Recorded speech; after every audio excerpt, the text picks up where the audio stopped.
Tu veux réussir à mieux gérer la procrastination? Tu veux retrouver ta motivation? Je t'explique comment avancer sans tout remettre à plus tard avec des techniques simples et efficaces. Une chose est sûre, c'est que la procrastination, c'est l'un des premiers obstacles à la réalisation de nos objectifs.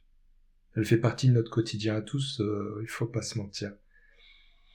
Elle peut survenir pour diverses raisons. Le manque d'envie, le manque d'énergie mentale, tout comme le manque de clarté dans la façon de réaliser la tâche, la peur de l'échec, ou encore le perfectionnisme.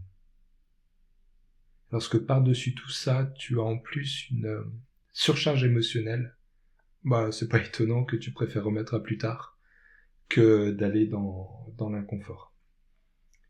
Je te donne ici quelques exemples de raisons qui ressortent régulièrement, mais en fait, elles sont propres à chacun.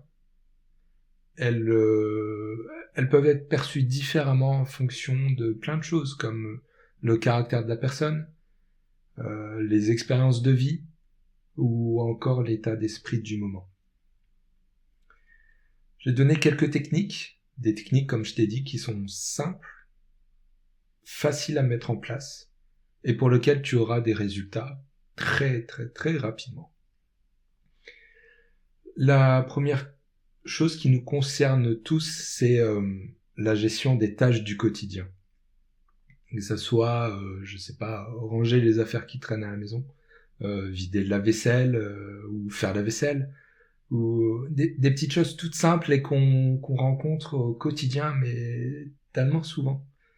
Et une des choses que j'ai appris et que j'ai appliqué très rapidement et qui est très efficace, encore une fois, c'est la règle des 2 minutes.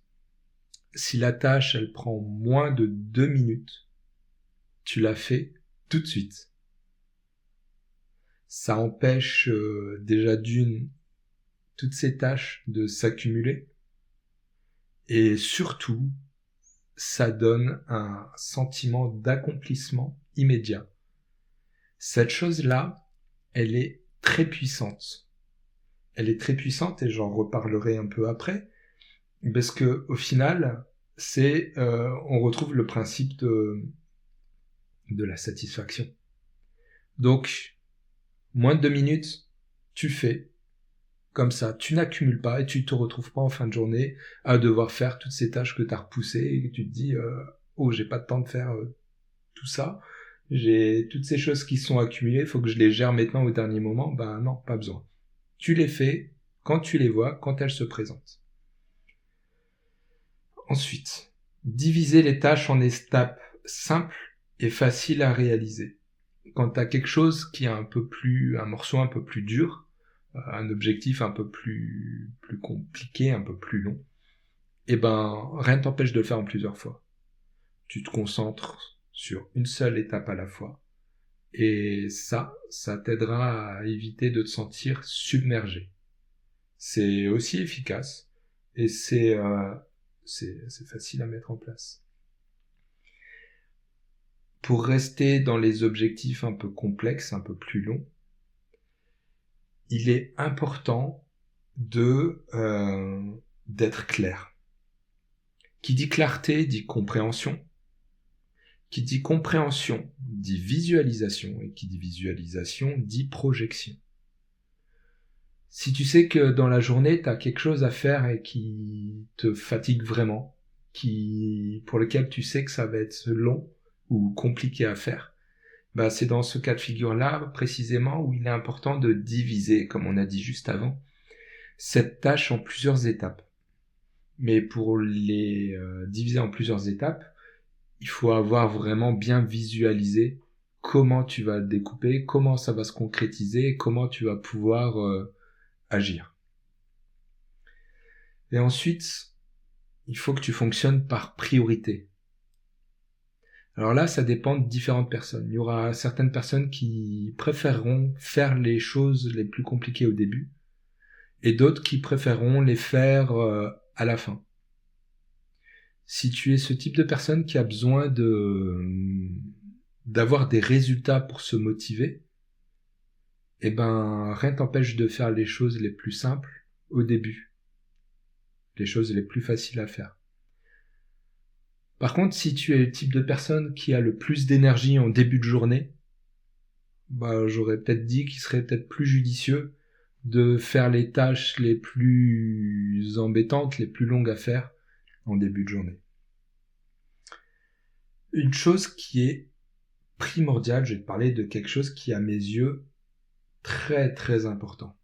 Et on va retomber dans l'âge de l'enfance un peu. Et pour essayer de te faire ressentir ce que tu éprouvais quand tu étais petit et que tes parents te disaient de faire telle ou telle chose, et que lorsque tu les faisais, tu avais une forme de récompense. Je sais pas, ça peut être plein de choses. Mais je te laisse revenir dans le passé pour pour répondre à ça. Mais tout ça pour imager et te parler du principe de récompense. La récompense, elle est très importante à mettre en place à chaque fois que tu accomplis une tâche.